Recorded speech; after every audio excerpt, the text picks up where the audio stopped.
कर्मचारी दरमारे 283% हेब वृद्धि। फिटमेंट फैक्टर को नहीं आसिला नुआ अपडेट। अष्टम वेतन कमिशन बैठक आरंभ करुच्ची। कर्मचारी माने सर्वनिम्न मूल दरमा 69,000 एवं फिटमेंट फैक्टर 3.83 दाबी करुछंती। चूड़ार रिपोर्ट केबे प्रकाशित हेबो ताहा जानतु। आसंतु जानिबा अष्टम वेतन कमिशन आज ही नुआ अपडेट विषय। तेणु वीडियो को आरंभ करने पूर्व आपन समस्त को अनुरोध जो मैंने एपर्यंत आम चैनल को सब्सक्राइब करना आपण मैंने एवं आम चैनल को सब्सक्राइब करूँ। आ वीडियो को बहुत मात्रा लाइक शेयर कमेंट करूँ। तेज चलतु डेरी न करके आज वीडियो को आरंभ करवा। केंद्रीय कर्मचारी और पेंशन भोगी मध्य अष्टम वेतन कमिशन को नहीं चर्चा जोर धरी। कर्मचारी संघगुड़िक सरकार को फिटमेंट फैक्टर वृद्धि और सर्वनिम्न मौलिक दरमा 69,000 को वृद्धि करने को दाबी करछंती। आसंतु जानिबा एही नुआ वेतन कमिशन अधीन कर्मचारी दरमा केते वृद्धि पाई परिबो एवं वर्तमान केउ काम चलछि। समीक्षा किए करछंती। अष्टम वेतन कमिशन गठन करा जायछि एवं एहार नेतृत्व जस्टिस रंजना प्रकाश देसाई नेइछंती। एही पैनल केंद्र सरकारी कर्मचारी एवं पेंशन भोगी दाबी एवं दरमा वृद्धि प्रस्ताव उपरे विभिन्न मत को तर्जमा करुछंती एवं देशर विभिन्न प्रांत गस्त करुछंती। फिटमेंट फैक्टर चाहिदा केंद्रीय सरकारी कर्मचारी एवं श्रमिक महासंघ CGWP 3.83 फिटमेंट फैक्टर लागू करने को दाबी करी वेतन कमिशन को एक स्मारक पत्र प्रदान करिछि। यह उल्लेखযোग्य जे सप्तम वेतन कमिशन अनुसार यह फिटमेंट फैक्टर 2.57 स्थिर करा जायतला। सर्वनिम्न मौलिक दरमा वृद्धि पाइछि। जदि सरकार यूनियनर 3.83 फिटमेंट फैक्टर दाबी को ग्रहण करती तेबे कर्मचारी सर्वनिम्न मौलिक दरमा 283% वृद्धि पाइब। 18,000 रु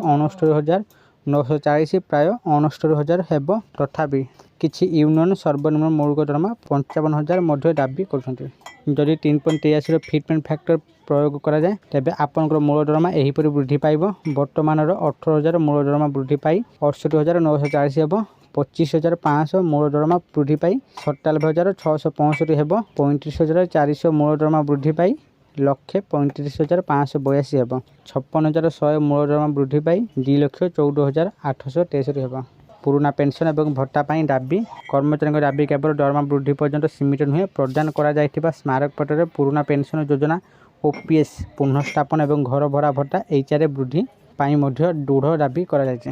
देशव्यापी बैठक अनुष्ठित होउछि। जून 22 रु 23 तारिख लखनऊ बैठक पर पैनल जुलाई 6 रु 7 तारिख भुवनेश्वर एवं तापर जुलाई 9 रु 10 तारिख कोलकाता गस्त करुछंती। एठारे मुद्रास्फीति वृद्धि पाउथा स्वास्थ्य एवं शिक्षा खर्च प्रसंग कर्मचारी प्रतिनिधि मान सहित सीधासख जोगाजोग करते। नुआ नियम केबे कार्यकारी हेबो एही निष्पत्ति प्राय 85 लाख केंद्र सरकारी कर्मचारी एवं 70 लाख पेंशन भोगी उपरे सीधासख प्रभाव पकाइब। अष्टम वेतन कमिशन 2027 मध्यभाग सुधा सरकार को एहार चूड़ांत रिपोर्ट प्रदान करियो बोली आशा करा जाउछि।